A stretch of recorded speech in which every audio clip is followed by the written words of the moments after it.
The teen years are a stage characterized by many changes and a lot of confusion. For this reason, these years are a weird in-between phase where individuals are expected to carry some of the responsibilities of adulthood, yet at the same time they are not granted all of the privileges adults have, and they are not exactly ready to take on the responsibility for all of their actions and behaviors. For the purpose of this presentation, the teen years will be broken down into 3 categories. The first category being the developmental milestones and changes teens experience, the typical losses experienced by this age group, and the variables that increase losses or make the impacts greater. Within developmental milestones and changes, there are 2 categories. The first category is biological development, and the second category is psychosocial development. Starting with biological development, the brain composition reveals the most differences and changes between full-grown adults and teens. During the teen years, individuals' prefrontal cortex and corpus callosum are not fully developed. The pruning of extra neurons and a variety of growth have yet to take place. As a result, teens often have higher instances of impulsivity, less reflexive thought, and less rational decision-making. Each of these areas, without a doubt, impact behavior, which seems to reflect in the behaviors of many teens today. Hence, the thrill-seeking and illogical decisions that are often chalked up to a level of immaturity are likely the effects of a still developing brain. Along with these behaviors, the changing brain composition is also related to a desire for adventure and connection. Hence, many scientists have deemed this age stage a time of balancing following rules and entertaining chaotic behavior. Thankfully, with time, the left and the right side of the brain begin creating more neural connections, which leads to more logical and more accurate judgments. Sadly, for teens that choose to use drugs or drink heavily during this pivotal time of development, brain development may end up being stunted and the neural processes may be hindered, which may leave these certain individuals with more impulsivity and less rational judgment throughout their adult years.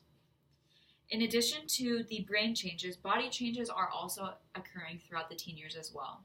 Some individuals are just beginning to experience and still experiencing puberty changes, while others have already experienced most of their bodily changes.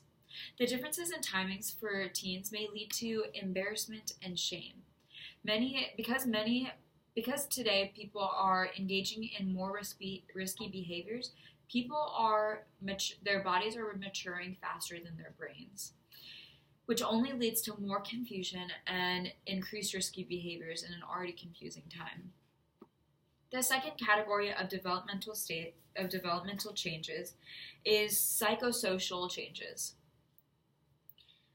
Psychosocial development.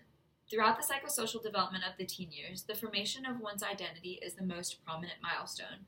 As teens grow in their ability to think abstractly, they begin considering themselves through the lens of other people. Hence, the perceptions, thoughts, actions, and behaviors of others begin heavily impacting the individual's view of themselves and their self-esteem. Also, teens begin viewing themselves through social constructs and presumed roles that are given to them by society. Some of these roles may be based upon implied gender norms. For example, men may feel that throughout this stage where they're beginning to form their identity, they cannot be as expressive as women in their emotions and their feelings, whereas women may feel that they will be more accepted if they express those feelings. Another norm that may have implications on identity is the norms based off of socioeconomic level, meaning people in certain socioeconomic levels and certain living places may feel that certain identities are more encouraged versus other identities. The formation of one's identity can be very difficult to navigate. Teens often try to balance the idea of being unique with fitting in and appeasing their peers. For this reason, many teens begin defining themselves by their behaviors and actions. This can be detrimental for individuals because their beliefs or bad actions can become self-fulfilling prophecies.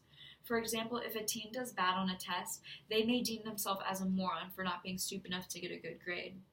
Along with developing the mindset of being a moron, they may later in the future on tests be less motivated to study to do well because they have already assumed that they are not able to. Although, along with the developmental changes and milestones comes a variety of losses. These losses can be both physical losses and emotional losses. As mentioned at the beginning of this presentation, Teenagers are entering into a time of new responsibilities. Even though gaining responsibilities can be exciting, it also comes with a loss of freedom and lifestyle. Many of the responsibilities teenagers acquire come along with the shift from middle school to high school. In high school, grades become more rigid and life-affecting. Many colleges will only accept certain GPAs, and as a result, high schoolers must work harder to ensure their college opportunities and future expectations are met. Parental expectations throughout this process regarding colleges or future can weigh heavily on the teens as well. Also, in high school, students typically begin driving around 16. Operating a vehicle while abiding by driving rules and regulations is another area of responsibility that brings freedom but also loss. Each of these new responsibilities come with stress and force students to begin adapting by being more efficient and better planners. These losses of freedom and added stresses are typical maturational losses that encourage growth and development. Another maturational loss that many teens may experience comes with the result of a changing identity. Conforming is a huge pressure as teens try to find themselves. The pressure of conformity may cause teens to miss out on opportunities to try on different identities because maybe their peers wouldn't accept of those identities. Furthermore, teens may also be encouraged to try out negative life habits through peer pressure, which would signify a loss of their voice. Following identity formation, teens begin figuring out relationships and sexuality. While boys and girls begin looking at each other as suitable partners, relationships will often change and be lost. Loss of relationships are definitely examples of loss throughout teenage years. Each of these losses create disappointments and a loss of hope in future dreams and aspirations. For example, lost relationships may alter the teen's dream of marrying that person, which could be internalized as a notion of them not ever being able to get married or not being lovable. With these losses, it is helpful to have a support system and people that the teen can open up to and be heard by. Having a support system can definitely lessen the impacts of loss. However, many teens will often avoid sharing their feelings and experiences because they fear rejection and fear being misunderstood. Consequently, by bottling everything up can lead to isolation and fear that the common losses and feelings that they're experiencing, they may come to think that those experiences make them different or conform pre-notions in their head that something is wrong with them. The last loss I will address has to do with biological changes teens experience. Not only do they want their identity to meet social norms and to conform to those around them, they also want their appearances and experiences too as well.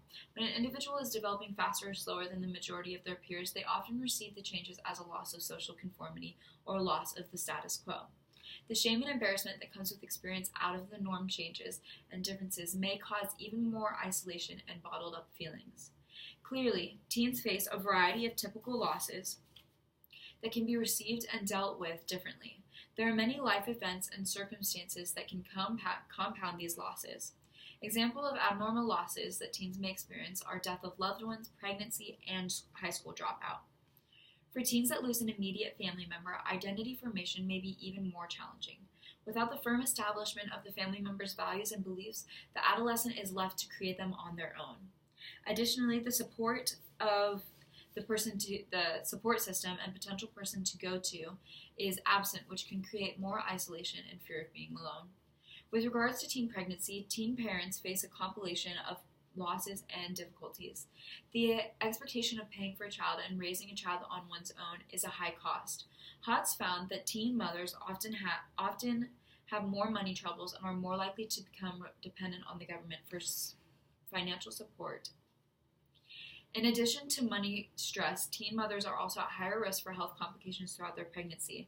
Furthermore, their children are at a greater risk for health complications as well, for example, low birth weight and significant other medical issues. Having a child with health complications can also lead to a greater area of loss for teen parents as they must invest even more time and more money into raising their child. With a loss of time and money, teen parents are forced to rethink their dreams and give up future aspirations that they may have had before they got pregnant. The teen parent's identity may also be impacted by their pregnancy. SmithBattle researched the losses and struggles of teen mothers and found that the stigmatizing gazes and beliefs about teen pregnancy can heavily affect the teen parents' view of themselves.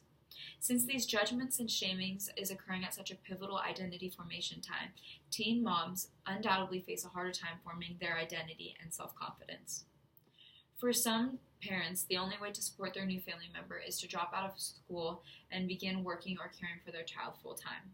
Dropping out of high school can lead to more areas of loss and create greater impacts on the typical maturational losses that are occurring. For example, Kaplan did a study that showed not graduating from high school increased the likelihood of mental illness and had negative effects on psychological functioning. Dropping out is often seen as social failure, which consequently affects this dropout's self-esteem and identity. For teens that already tend to define themselves based off of their actions and their behaviors, dropping out of high school and being seen as a failure is not a positive or beneficial way to be identified. Hence, it makes sense why the teen may experience negative psychological functioning that manifests in anxiety and depression. Overall, the teen years are chaotic and come with a lot of loss, but also a lot of growth. New responsibilities can be exciting. However, the changes they usher in require individuals to give up comforts of their old ways. Furthermore, there are many factors and extenuating circumstances that may cause these losses to be greater than normal.